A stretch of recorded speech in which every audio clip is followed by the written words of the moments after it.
I read a weekly report from a mentee that I thought was really interesting, and a lot of people can relate to this.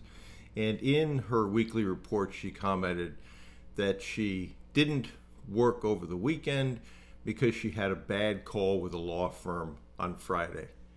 And when you first start making calls and talking to people, whether those are board of director candidates, law firms, accounting firms, financial institutions, not all of those calls are going to go well.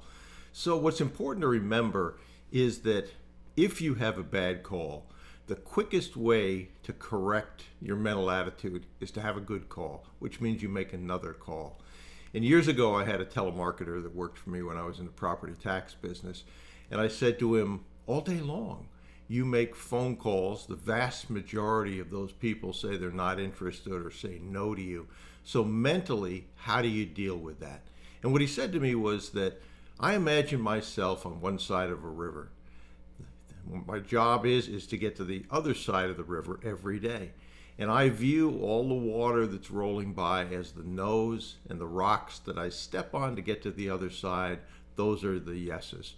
A lot fewer yeses than no's when you look at it from that standpoint. And he just adjusted his mind to that scenario so that the no's eventually just, like water, rolled off his back like water off a duck's back.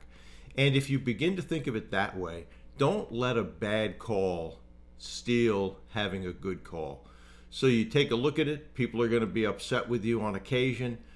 Put those aside. You're never going to talk to those people again, so what do you care about that?